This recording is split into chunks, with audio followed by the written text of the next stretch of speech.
from all the kingdoms of Africa, my colleagues from the Azimio and other parties, na wananchi wote ambao wamekuja kwa sherehe ya kihistoria ya miaka 50 ya utawala wa king wetu Peter Nabongo.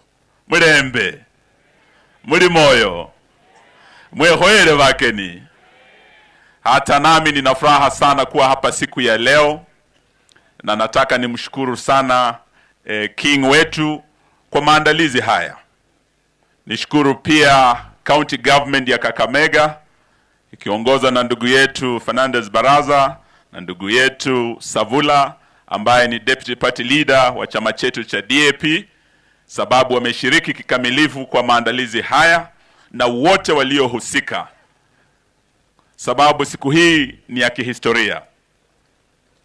And I want to thank your majesties for coming all the way from across Africa. This is testament that indeed what the colonialists did many years ago, I think it was in 1884, some strangers met somewhere in Berlin.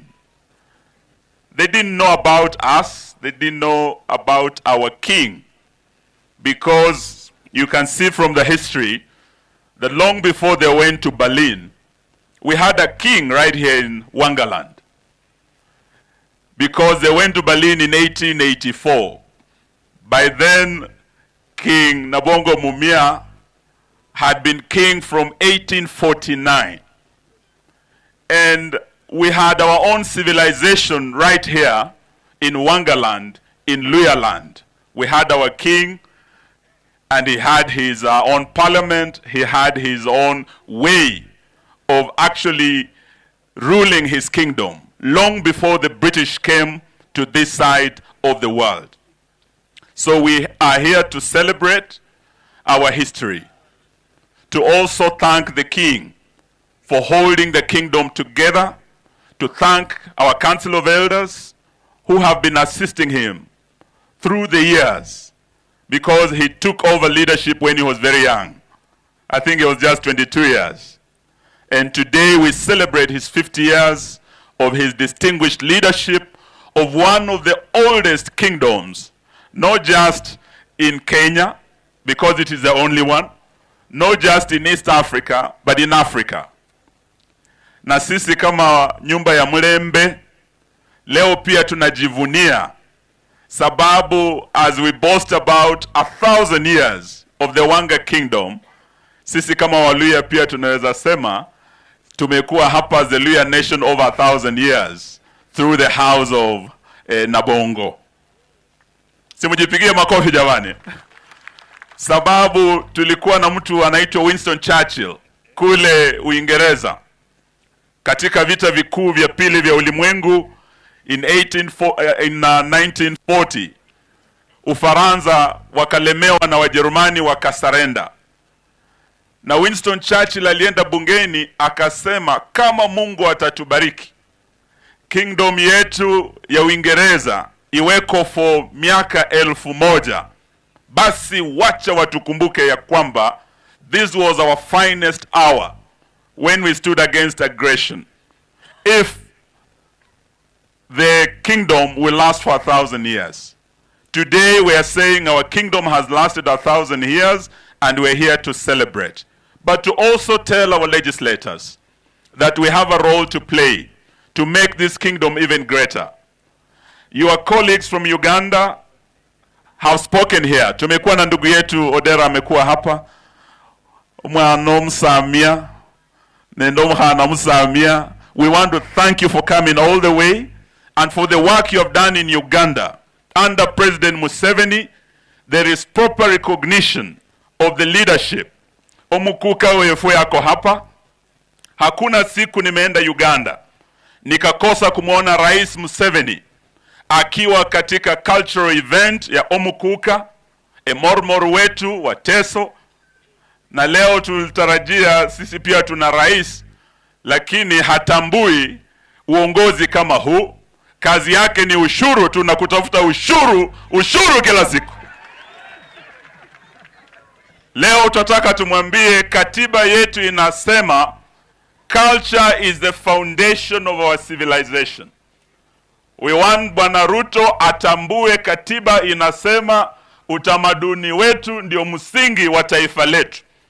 Na vile Yoweri Museveni wa Uganda ametambua all the kingdoms of Uganda, and through legislators wameweka sheria, wameweka pesa kwa bajeti yao kusupport the kingdoms of Uganda.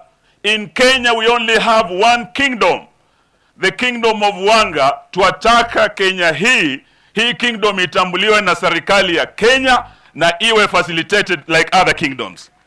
So hiyo ni kazi tunaachia. Ujue Salasia huwa anajiita ndio trustee wa Wanga. Na sisi kama chama cha DAP tumemtuma na tunampa support. Na tunauliza all the other leaders, particularly in our coalition, Mheshimiwa Kalonzo uko hapa, tunataka tuone support from Wiper for this legislation ambayo Mheshimiwa Salasia analeta. Makofi kwa Salasia bwana. Tunataka Mheshimiwa Oparanya, you are the deputy party leader ODM MPs kina team uko hapa. We would like to see support for that legislation ili iwekwe kwa sheria na kingdom hii ipate support ya serikali ya Kenya. Hiyo mnaunga mkono jamani? Mwisho pia tunasema hapa tuko katikati ya the sugar belt. Sisi ni wakulima. Na mambo ya kuleta ile mbolea fake, mbolea gush, the largest amount, kama watu wa Mumias hamjui, pale ambapo walipeleka mbolea gushi nyingi zaidi ni hapa kwetu Western. Mbolea nyingi ile fake was dumped in the North Rift, in the bread basket of Kenya. If you are going to kill the bread basket of Kenya, you are like killing the golden goose that lays the golden eggs. This is economic sabotage. And we're here demanding today that Bwana Linturi must leave office immediately. Aende asiende? Linturi aende asiende? Sasa tumeambia ndugu yetu Jack Wanami wa Mboka, yeye pia analeta mswada for the impeachment of Bwana Linturi. All honorable members of parliament, please support that motion so that we can get rid ya wakora ambao wanaumiza wakulima wetu hapa kwetu. So sitaki niseme mengi, niseme asante. Wazee wameongea mambo hapa juu ya umoja wetu. Na sisi mkituona hapa na Mheshimiwa Oparanya, mkituona hapa na viongozi kina team, sisi tumeungana. Na tuataka tuungane na marafiki zetu kina Kalonzo kutoka kule Eastern na sehemu zingine, ili tarehe 10 mwezi wa 8 2027 huyu Bwana Zakayo na ushuru wake waende nyumbani. Mtatuunga mkono? Mtasimama na sisi? Mremuna wela abalinde.